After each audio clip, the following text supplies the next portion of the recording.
Hai semuanya, selamat datang di channel ini lagi. Bagaimana kabar kalian semua? Semoga sehat selalu ya, amin. Pada video kali ini, admin akan melanjutkan spoiler Perfect World episode 203. Namun sebelum lanjut, jangan lupa untuk like, comment, and subscribe ya, agar tidak ketinggalan notifikasi seputar Donghua dan dukung channel ini. Kalau udah, mari kita langsung saja. Cerita berlanjut ketika si Hao berusaha mencari tanah segala sesuatu agar dapat mengambil pohon dewa surgawi. Namun dia tidak menyangka saat dia menemukan tanah segala sesuatu, dia juga menemukan tubuh asli Peri Tianhu. Setelah si Hao mengenali entitas Peri Tianhu dan mengetahui dia berada di sini mengikuti kuali milik Kaisar Yevan, si Hao kemudian menggali tanah tempat Tianhu berbaring. Akhirnya setetes darah Kaisar Yevan keluar dari bawah tanah. Si Hao mencoba mengobservasi darah tersebut dengan mata surgawi, tapi tidak bisa menganalisanya. Namun ketika si Hao menyentuh setetes darah Kaisar Yevan, sebuah fluktuasi energi yang merobek langit dan mengguncang bumi terjadi. Setetes darah melayang di langit, seolah-olah mencerminkan masa lalu, masa sekarang, dan masa depan. Pemandangan di depan si Hao dan Tianhu juga segera berubah. Mereka berdua melihat pertempuran dahsyat Kaisar Yevan melawan musuh-musuhnya. Perang itu mengguncang langit. Hal yang mengejutkan si Hao, kekuatan Kaisar Yevan berada di tingkat yang sama dengan Dewa Wilau, melebihi Kaisar Dewa Surgawi. Selain itu, Kaisar Yevan menatap si Hao dengan sangat dalam, seperti ingin memberikan informasi yang tak terlukiskan. Si Hao tidak bisa melihat wajahnya karena buram, juga tidak bisa memahaminya. Pikirannya penuh dengan ketakutan, tidak dapat melihat jenis informasi yang ingin disampaikan pihak lain. Kemudian pancaran energi meledak, akibatnya Tianhu terpukul mundur, tapi si Hao tidak terpengaruh. Dia sungguh tidak menyangka melihat seorang ahli yang begitu menakutkan di dunia ini, melebihi batasnya akan melakukan komunikasi dengan si Hao.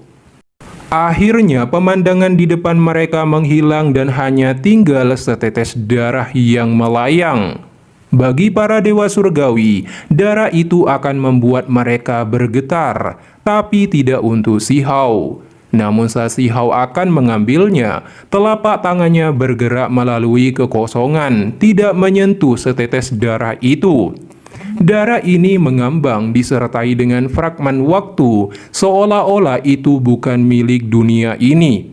Melihat pemandangan ini, Tianhu menyarankan si Hao mengumpulkannya dengan tanah segala sesuatu. Si Hao menggunakan kuali emas dan ternyata benar dapat diambil saat dikumpulkan dengan tanah segala sesuatu. Lalu memasukkan setetes darah Kaisar Yevan ke dalam kuali emas. Si Hao juga langsung merasa membawa puncak gunung Dao abadi, terasa sangat berat. Alasan utamanya adalah karena tekanan informasi penting setetes darah yang dia rasakan di dalam kuali emas. Si Hao merenung, meski dia tidak bisa melihatnya sekarang, di masa depan dia akan mengerti. Tianhu melihat si Hao dengan penasaran dan berkata, "Hei, wawasan macam apa yang baru saja kamu peroleh? Surga ingin aku melatih wanita jahat sepertimu agar tidak menimbulkan kekacauan di dunia ini." Si Hao dengan santai berkata. "Matilah," kata Tianhu sembari melemparkan sebuah petir yang segera menyambar tubuh si Hao, tapi tidak berefek. Setelah melakukan beberapa pertempuran karena perkataan si Hao, Tianhu terkejut melihat si Hao mempunyai 3 helai energi abadi. Tianhu bertanya bagaimana si Hao mengelola ketiga untayan energi abadi. Berapa banyak helai energi abadi yang dikultivasi Yao Chan dan bagaimana kabarnya? Rahasia, jika kamu ingin tahu, maka jadilah gadis pelayanku selama beberapa tahun. Aku akan mengajarimu, kata si Hao sambil tertawa. Tianhu mengejek si Hao seperti ular yang ingin menelan gajah. Kemudian Si Hao dan Tianhu sampai di tanah kuno tempat pohon dewa surgawi tinggal. Tianhu terkejut melihat pohon dewa surgawi dengan buah-buahan ilahi. Dia melesat ke depan dan ingin merampasnya dari Si Hao. "Tianhu, kamu berani menusukku dari belakang. Apakah kamu ingin segera menjadi gadis pelayan di sisiku?" teriak Si Hao. "Teman kecil, kamu sungguh menemukan tanah segala sesuatu," kata pohon dewa surgawi. Si Hao segera mengeluarkan kuali emasnya. Sementara Tianhu cemberut dan berkata, "Aku sangat rugi besar. Setengah dari tanah segala sesuatu itu milikku. Dewa pohon tua, kenapa kamu tidak ingin mengikutiku saja? Aku berjanji padamu akan ada sepanjang zaman, memiliki umur panjang dan tidak pernah membusuk." Pohon dewa surgawi tidak peduli dan menyusut menjadi pohon kecil, memasuki kuali dan tertanam di tanah segala sesuatu. Setelah ini Si Hao dan Tianhu pergi meninggalkan tanah kuno. Dalam perjalanan, Tianhu menyatakan setengah dari pohon dewa surgawi adalah miliknya, karena tanah segala sesuatu adalah miliknya juga. Si Hao akan memberikannya, tapi harus jadi pelayannya. Tianhu hanya bisa mengutuk Si Hao agar cepat mati saja. Tiba-tiba getaran hebat terjadi di alam kuno abadi. Ternyata sebuah retakan ruang yang terhubung antara dunia luar dan alam kuno abadi semakin melebar. Ini menandakan perubahan besar akan segera terjadi. Para pemimpin sakte kuno dari dunia luar akan memasuki alam kuno abadi dan pertempuran besar akan segera terjadi. Kemudian, Si Hao membawa Tianhu ke Pulau Jiwa dan bertemu dengan Tian Yin Yutu, Cao Yosheng, dan yang lainnya. Tian Yin Yutu juga memegang tungku kuali emas milik Si Hao.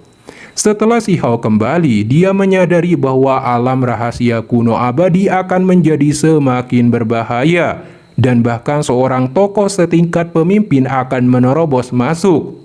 Jadi dia juga mengumpulkan beberapa master sakte, mengatakan ingin melewati kesengsaraan Raja Ilahi lagi, mendapatkan lebih banyak cairan kesengsaraan petir, dan membantu beberapa ahli alam kuno abadi menetralisir kutukan mereka, sehingga dapat menarik beberapa pemimpin pribumi untuk bergabung dengan kubunya sehingga dia dapat mengatasi bahaya ketika saatnya tiba. Mendengar rencana Si Hao, mereka terkejut. Kemudian Si Hao mulai menghadapi kesengsaraan Raja Ilahi yang segera menggelegar di seluruh alam kuno abadi. Semua orang yang melihatnya tercengang bahwa yang menghadapi malapetaka Si Hao lagi. Secara alami ada banyak ahli yang datang. Para pemimpin sakte yang diundang juga datang. Qin Yi dan Yao Chen juga muncul di kejauhan. Keduanya bertukar pandangan. Tianhu melambaikan tangannya dan berkata, "Kakak Yao Chen, apakah semuanya baik-baik saja? Kapan kamu akan mengumumkan pernikahan dengan Si Hao kepada dunia?"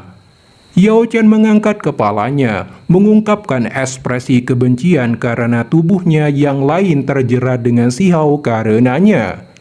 Sementara kakeknya Yao Chen tidak marah dan jangan malu-malu, bahkan akan menjadi saksi atas pernikahan mereka. Ketika kita kembali, Master Sakte dapat memilih wanita suci lain dan merekrut Huang ke dalam sakte tebing surga kita. Yao Chen marah mendengar kakeknya dan hampir menghantamkan tinju yang indah ke wajah kakeknya.